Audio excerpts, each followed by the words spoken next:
Hi friends, आशा करी आपनारा भालो आछेन। आज के दारुण स्वादेर एकटी नतून रेसिपि निये चले एसेछि। आजकेर रेसिपि होच्छे सर्षे चिचिंगा बा चिचिंगा सुंदरी बोलते पारेन। खूब सुंदर एकटी रेसिपि, गरम भातेर साथे एरकम एकटा रेसिपि थाकले दारुण लागबे खेते। तो चलुन रेसिपि शुरू करी। प्रथमे एखाने आमादेर जमी थेके कयेकटा चिचिंगा निये नियेछि, एटाके खोसा छाड़िये केटे नेब। तो एखाने खोसा छाड़िये केटे नियेछि, परिष्कार करे धुएও नियेछि। एरपर आमरा एर मशला जेटा बानाबो सेटा एकटू देखे निई। तो एखाने आमी एकटू कालो सर्षे, सादा सर्षे और एकटू आदा रसुन नियेछि। एटार एकटा पेस्ट करे नेब। एटाई आमी एई मशलाटाई व्यवहार करब, आर अन्य कोनो मशला व्यवहार करब ना। तो एरपर आमी कड़ाते तेल दिए प्रथमे चिचिंगाटा तेलेर मध्य दिए दिलाम।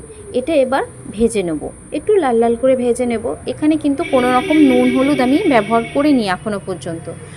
চিচিঙ্গে থেকে যে একটু জল বেরোবে সেই জলটাও শুকিয়ে যাবে আর চিচিঙ্গাটাও ভাজা হয়ে যাবে। তো দেখুন বলতে বলতে চিচিঙ্গাটাও কিন্তু খুব সুন্দর করে ভেজে নিয়েছি। এবার এটা আমি তুলে নেব। তো চিচিঙ্গাটা তুলে নেওয়ার পর কড়ার মধ্যে একটু সামান্য তেল দিয়ে দিয়েছিলাম। তার মধ্যেই আমি কয়েকটা সামান্য সাদা জিরে দিয়ে দিলাম আর কুচনো পেঁয়াজ দিয়ে দিলাম। এটা একটু ভেজে নেব। তো ভেজে নেওয়ার পর আমি সরষে আর আদা রসুন যে বাটাটা করে রেখেছিলাম সেটা আমি দিয়ে দিলাম কড়াতে। এরপর সামান্য একটু জল দিয়ে দিলাম যাতে মশলাটা যেন পুড়ে না যায়। এরপর পরিমাণ অনুযায়ী নুন হলুদ দিলাম ও পরিমাণ অনুযায়ী লঙ্কার গুঁড়ো দিলাম। এবার মশলাটাকে বেশ ভালো করে কষিয়ে নিতে হবে কিন্তু। তো সুন্দর করে কষিয়ে নেওয়ার পর তো দেখবেন এরকম একটু তেলটা ছেড়ে দেবে। দেখুন মশলাটা খুব সুন্দরভাবে আমি কষিয়ে নিয়েছি। এরপর আমি সামান্য একটু জল দিলাম। জল দিয়ে মশলাটা বেশ ভালোভাবে মিশিয়ে নিলাম জলের সাথে। তো এখানে ঝোলটা ফুটতে শুরু করেছে। এরপর আমি ভেজে রাখা চিচিঙ্গাগুলো ঝোলের মধ্যে দিয়ে দিলাম। এবার একটু খুন্তির সাহায্যে বেশ ভালো করে মিক্স করে নিচ্ছি।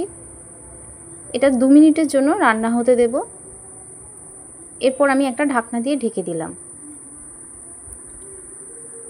তো ফিরে এলাম 2 মিনিট পর।